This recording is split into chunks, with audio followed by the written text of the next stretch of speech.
Salibonani Mahlabezulu okhulumayo nguMuhawu Ncube aba-nickname ngokuthi ngoSkepeke Perpetual Nyoka. Ngizalwe mina ngo-1 December 1991 okusho ukuthi ngazalelwa eHarare e-Edith Offerman esibhedlela sakhona. Ngikhulele eSiganda under Gobi district. Mangikhula lapho ngikhule ngiphakathi kwemuli yamajaha amathathu lentombazana eyi-1 okusho ukuthi ngabantwana bakamama lo baba labo. Ngifundile eSiganda Primary from grade 1 up to grade 4. From grade 4 to grade 7 ngabe sengibuya koBulawayo engafika qedisa khona grade 7. From form 1 to form 4 ngifundele eSobokazi Secondary School. iSobokazi itholakala eMzilikazi. After finishing my O-level, unfortunately angizange ngapasa for the first time, so I had to look around ukuthi ngingayenzani empilweni. Ngingangena phakathi kwama-industry ngizama ukuthi ukuphila ngoba ngaleso sikhathi bekunzima. It was around 2008 lapho engaqeda khona i-O-level yami. 2008, 2009, 2010 bengisebenza e-Archer Clothing ngithunga, ngifaka into okuthiwa ngama-studs phakathi kwamabhrugwe lama-jacket. From 2010 up to 2016 ngisebenzele e-Bottle Store, bengingumthengisi wotshwala. Ngithengisa utshwala e-Bottle Store etholakala eMpophoma okuthiwa i-Billy's Liquor World. From 2016 kuze kuthi namhlanje ngizakhuluma enye into mhlawumbe abanye abantu abayicabangelayo, abanye abangayaziyo futhi okubethusayo. Uthi ukuthi ngoba isimo sinzima ngaleso sikhathi, but ngilesifiso sokuthi lami ngelinye ilanga abantwana mhlawumbe abazali bethole nje ukudla. Ngigcwalisele ama-O-levels amakwana. From there 2016 ngase ngihamba ngaya e-training yesipolisa ukuthi 2016 I joined the Therapy Force up to date. Ngesikhathi ngiku-training bengisentaba-Zinduna training depot. As you all know, i-military kayizange yaba lula, but mina engikwenzile ngithemba ngiphathi kwe-training ngahlangana labanye abafowethu siphakathi abafowethu besindebeleni ngoba besiyabe si-mixed up, they were Shonas, Kalangas and Ndebelezi, but we teamed up. Saba a group of about 10 guys and 5 ladies. I then formed up an Mbube group ngiphakathi kwalapha e-training depot, but my mission ukuthi ngi-form that Mbube group, it was a way of ukuthi ungatholakala usenza something elibazisa mhlawumbe ama-instructors, the situation iba ngcono kuwe bese kusiba kubuhlungu kulwana obukelele. I remember siphakathi kwe-training sihambile kulento kuthiwa yi-coin esitrainwa khona ukuhlala egangeni ne-breeding, into eziningi. Mazi phakathi lapho bekunzima, silala phakathi kwamanzi. Lokhu it's under military training. Kwakubuhlungu ngaleso sikhathi, but we were being trained something. Ngaleso sikhathi bekuthi ma sekuchaya bo 6-7 sesiqedile ama-activities of the day, bese kwizwa ama-group kulabanye abayenza i-poetry, kulabanye abachumayelayo, but thina igroup yethu yiyo eyayifavor kakhulu. Wawusizwa amashefu sithi, hey ibi Mandebele ibi uyayikhonokho. Sisho ukuthi sasijabulisa kakhulu amashefu, sijabulise lezinye zethu lezi. Into sasibhadalwa ngayo sathi masiqeda sengu-50, so sasinika ikhabe li-1 siyekudla, siqeda kuthiwa balilala imapedza basa. Ngitsho ukuthi from there up to date ngisesipholiseni.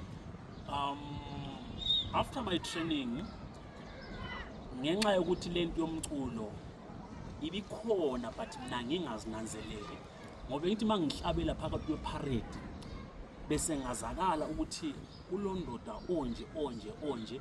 Unfortunately abanye babekubiza ngendlela abakubiza ngayo, iyo Ndebele uyawitimbile, so ngangihlabela phambi kwe-parade.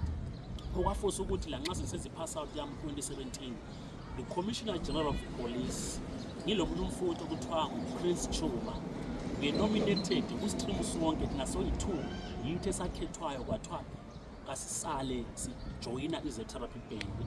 2017 I joined i-Zetherapy band. Joining Zetherapy band, I met some of other guys amanye engiyacula lapho kumaqaqa u-Optimoyo and banengi nje engifike ngahlala nabo lapha. They had their group called Umkhonto Ovuthayo. Ngafika ngajoina futhi khona lapho, but just that ngangikabi familiar mhlambe lembubo. Imbube mina personally asomculo engathi ngikhule ngocula, kodwa into engiyikhumbulayo kakhulu bengithanda ukugida isichilicha, but bengikwehluleke ukuthi ngize ngifike to mhlambe ku competition level. Bengisenza nje khona lokho ukuthi hayi sicela ukuthi grade 2B abuya gidi la ngifike ngijoin ejoin, but that thing yokugida isichilicha ngangilayo, but I wasn't good enough. 2017 sikukhonto ovuthayo, ngasebenza lokho ngiphakathi kweforce, lokho sicula sirecordile ama-album ngaphansi komkhonto ovuthayo. Unfortunately 2019 I was transferred from Zetherapy band to another station ngiseHarare lapho. Umculo ubusungana usukhatshana, but bengilwisa ukuthi mangisuka emsebenzini nqanchasa ngo1 ngiyagijima ngiyeMorris ngiyehlangana labanye siyenze ama-training sessions, sometimes siyethola ama-shows. Kuthe ngokuhamba kwesikhathi 2020 ngehlelwa ngenye insinda baphendule yendaba ukuthi I was involved ku car accident.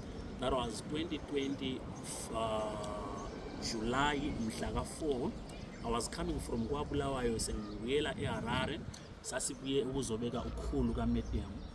Master eseChegutu, unfortunately imoto esasikiyo driver hit on the back of the truck. Wonke umuntu khona lapho waphela, ukuthi ngasala ngibile ngiyi1, bonke sebephelile. Ngobuhlungu obaba wesi ukuthi I lost my wife, I lost my 2-year-old son on that accident, and that thing traumatized me a lot. Fine, sakudlulisa, we buried them, saqhubeka, but every day mangathi ngangihlele so abanye abantu mhlawumbe la namhlanje besaba nje ukubingelela nesibindi engaba laso ukuthi leso sibindi kwaba ngamandla kaNkulunkulu ukuthi ngikwazi ukukumela. Ngithe ngelinye ilanga mangihlele so sengiswele ukuthi kanti ngiyenzani ngoba isimo sinzima. Ngangena ku Facebook, okwangenza ngangena ku Facebook angikwazi, but ngithe malokho ngibamba iFacebook I saw a video, and that video it seemed like it was trendy. It was 2 guys, and now that guy was now my leader, uKhulekani Khabo, ecula elinye iculo elomunye undodo waseFollows okuthiwa ngugwebeja, simnyama njalo uthiwa ngugwebeja. Kule ngoma eyayihlala lapho ababecula ethi weno linda kude phandle kwesibaya izwa izwi lithi uye ekhaya. Ngayilalela ingoma lena ngathi ingoma le ikhulumani kimi. Ngase ngifonela umuntu umfowethu okuthiwa nguSiqholo umchazi la bengisebenza laye epolice. Ngithi ndodakazi, le video engibonile ilamadoda anje kathi ngobani amadoda lawo? Uthi hayi laba madoda kuthiwa ngoKhabo bakoBulawayo, igroup kuthiwa ngamaqaqa. Mina kodwa ngendlela abahlabela ngamadoda la ahlabela kakhulu. Ngisho ukuthi bantu abahle mina ngaleso sikhathi ngahle ngadecide ukuya koBulawayo, and I just told myself ukuthi I want to join this group, believing ukuthi by joining that group I'll be healed emotionally, physically, because isimo engangiso I think ube ngabe thiwa ngijoina ngamaqaqa namhlanje ngabe maybe ngisidawa ngabe ngisibonda angizazi ukuthi ngabe ngini, but ngiyazisola ngiyacabangela ukuthi ngabe kulenye into iyayenzakala ngami. I processed my papers, ngathola i-transfer, ngase ngibuya koBulawayo. Mase ngifile koBulawayo I contacted uMoyo Opt. Ngathi Moyo Opt, it seems like we have a connection with these guys amaqaqa. How can you link me up? I guess optimal you talk to director uKhulekani Khaba. I know there is a guy who wants to join us. I proceeded to Emagwegwe lapho kuhlala khona uKhabo, and by then yikho kwakusenzakala khona ama-rehearsals. Ngafika Emagwegwe ku-509 ngambona uKhabo. I introduced myself. Ngayethuka uma ngimbona uKhabo ngathi ndoda le enhlala ngiyibona lapha na ku-Facebook icula kanjana ngizakukwanisa. And unfortunately mina I just told myself ukuhlabela ngiyakwazi, but later discovered that hayi ukuhlabela ukuthi ngisakhatsha mhlambe emculweni wesicathame ngabe ngizihlabela kwami ngale kwe-church. Ngangingulida wangale wembube yasebhendi ngale, kodwa ngithe mase ngifika laphana uKhabo engenza ama-auditions. I wasn't expecting ukuthi approve, but luckily, fortunately enough, he approved me. What I know that I understand basing on the nature of your duty, mhlambe hayi asisebenze ndoda asisebenze. Khonapho ngahle ngaba ngomunye wamaqaqa. Bekungekho lula ngoba ngicabanga ukuthi ngoba ngichila ukuthi ngachiwa ngunkosikazi lo mntwana. Osokhona ukuthi mina sengisele lo mntwana bengilayo i-first born. Ngibonga uNkulunkulu ngoba kathesi is now a big man. Uyapasa esikolweni wenza yonke into kuhle, but ngaleso sikhathi besamncane ebengikwenza ukuthi bengisuka ama-rehearsals amaqaqa ebesenzakala from 6 ntambama up to late, so bekungavumi ukuthi ungachasa ngo-12 usiphenduke endlini, but I had to sleep over there sisenza ama-rehearsals umntwana. He was grade 3 at Rosecamp. Ngangimchiya yedwa ngimgoqozela ngimphekele ngimphakule junior masulala thatha isikhiye wenze kanje yimi lo ngizaphuma ngiye ku-rehearsals ebusuku. Ngizaphenduka ekuseni in the morning at around 4 to 5 mangigijima lapho senzomphekela iporridge ngimlungisela konke ama-uniform bese amncane kakwanise lutho ukuthi aye esikole. Uzayenza njalo umntana akube kuhle. Bekungekho lula, bekunzima to balance up. Ngapha I'm trying to balance up umntwana. I'm just trying to balance up myself because emotionally I was so depressed. Ngizama ukuthi mhlambe ngiphile lami ngiqine physically, izandla lezi zaphuka angikwazi ukubamba lutho, but ngizama ukuthi konke ngobalance. Ngapha ngilomsebenzi ngaleso sikhathi bengisenza i-light duty, bengena ekuseni ngitshayisa 4:30, so bekungcono emsebenzini ngale bengikwanisa ukuthi mangisuka ngikwanise ukuthi ngiye ku-rehearsal. Ngaqinisela lokho ngihamba sahlangana lamanye amadoda ngoba ngaleso sikhathi mina sifike saba ngu-4 sihamba sihlabela ema-church singu-4 lokho sicula singu-4 balokho bebuya amadoda ngobizo oluhlukeneyo mhlawumbe olungafani ngolwami. We teamed up. By so doing into le ebengiyenza mhlawumbe ngithi into engiyenzayo yokucula ezikhathini eziningi ama-family members or friends abayi-appreciate, and the same happened to me. Some of my relatives ebekubona nje bekungenye into ukuthi lokuya ngaphi emsebenzini, bekubona kungenye into, abangane nje bethi la into zakho zembube lezi into zembongi, ngoba abanye abazwisisa ukuthi imbube lembongi kwenzakalana, into zakho lezi zembongi, into zakho zembongi. But I soldiered on. Sometimes i-program yomsebenzi nganchaya yehlule ukubamba ama-rehearsals, but whenever I get the chance I had to run ngizocatch up labanye. Kodwa ngicabanga ukuthi uNkulunkulu mhlambe ukuvumile ukuthi lami ngibe ngaphansi komthunzi wamaqaqa, ngoba as I said before ukuthi into yangidonsayo, I was so depressed, ngidinga into engaba liphilisi. Amaqaqa ngithi mhlambe umculo wamaqaqa imbube bengizwa ngilalela, but I remember this other day sivela ku-rehearsal ngilo Opt sisesihlahleni laphana siyakhuluma sithi Opt doda besibonani siyahlabela ngoba besihlabela nasikwazi ukuhlabela the way uKhabo uKhulekani abumbe ngakhona umculo wamaqaqa. I can easily say ukuthi it's sort of like it's different from others, not meaning to say it's better than other imbube sounds, but I can say personally it sounded differently than eminye, and I liked that tune.